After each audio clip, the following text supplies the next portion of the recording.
A claim that is stated often is that all religions are the same. Like, there's nothing different about any one of them. For the rest of this video, however, I will be referring to religions as spiritual beliefs instead of religions, because the word religion brings too many misconceptions to the general mind. What is up? This is Kashami here today, and gonna be talking about the claim that people make that all religions are the same. Some claim that all spiritual beliefs are the same, but how much weight does this claim really have? You know, anyone who knows a decent amount about the various spiritual beliefs in the world know that most spiritual beliefs are not at all compatible with each other. And the reason for this is because each belief is claiming to be true. Now, let's discuss truth for a moment. What is truth? We all know it exists. I mean, in a disagreement or debate between us and someone else, we present our evidences that support the claim that our side is true. In a court system, the truth is the main thing that is being sought after. They ask the question, were you or were you not in the room when such and such happened?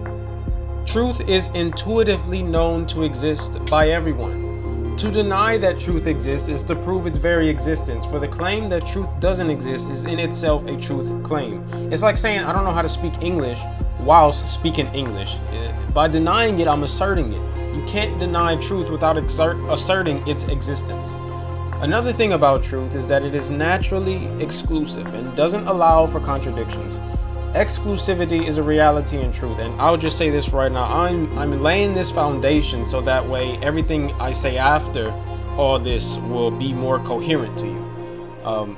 But exclusivity is a reality in truth because truth is primarily a property of propositions. Truth in itself is exclusive. For example, in court, when someone is asked if they were in the room when a certain event took place, the person asking the question is seeking truth. The answer will be they were or were not in the room. It's a yes or no situation. It can't be both, no matter how many word games you play. Truth is ultimately incontrovertible. It exists independently from us and our knowledge. We do not create truth, but we only discover what was already there. So with this foundation being laid, let us now reason as to why all spiritual beliefs, quite simply and clearly, can't all be the same. Every spiritual belief is exclusive. Regardless of the claims, it is exclusive because regardless of the claims, it is claiming to be true. That spiritual belief is claiming that whatever they're saying is true. And as we've already gone over, truth doesn't allow for contradictions. If something is claiming to be true, then it cannot possibly be reconciled with anything that contradicts it. All spiritual beliefs cannot be true because the law of non-contradiction applies to reality. Two contradictory statements cannot both be true at the same time. There are doctrines and claims made in every spiritual belief that automatically makes them exclusive. Even the faith of Baha'ism, or the Baha'i faith, which claims that all beliefs lead to God, which is a synchronistic claim, actually excludes those who are exclusive. You see?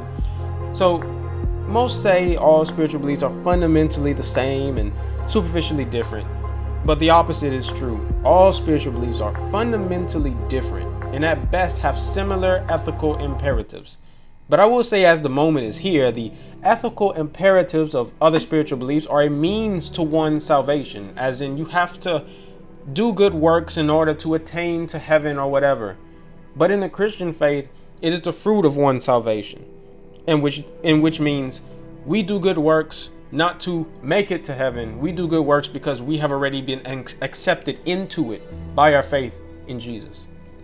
Now let us compare a few of the teachings of the spiritual leaders of various beliefs to see how incompatible they are. Now, Confucius believed in the innate goodness of man, that man is naturally good and man is just good. But Jesus taught that we are all sinners. We see this in John 3:19, John 8:3-4, and Matthew 7:11.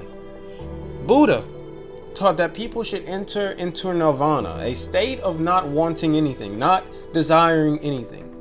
But Jesus taught us to hunger and thirst after righteousness, Matthew 5:6. Judaism claims Jesus was a false prophet. Islam claims Jesus was only a prophet and didn't actually die on the cross, which also means they claim he didn't rise from the dead, because in order to rise from the dead, you have to die on the cross. But Christianity, the Christian faith, claims Jesus was the Son of God, God in the flesh, and that he died on the cross and rose from the dead by the power of God. See that in John 1, 1 through 18, Romans 5, 8, and Romans 8, 34.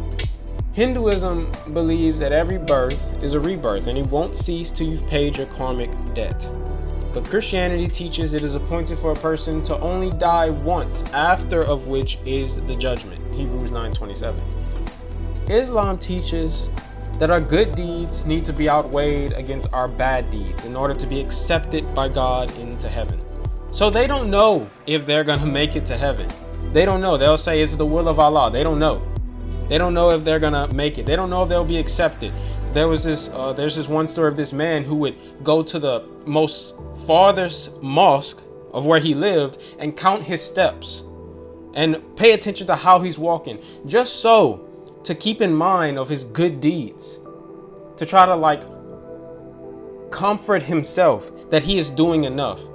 And this can bring about a state of anxiety, especially for one who is pious in what they believe. But you see, Christianity, or the Christian faith, teaches that no one will enter into heaven by their own good works, but only through faith in Jesus Christ. And it is in that we have assurance. We can approach the throne of grace boldly. So you see, these are very big differences between spiritual beliefs of the world. And I'd say for the case of the Christian faith, the claim made by Jesus that really sets him apart from that really is the dividing factor between what he teaches and what the scriptures teach versus every other belief out there is John 14:6.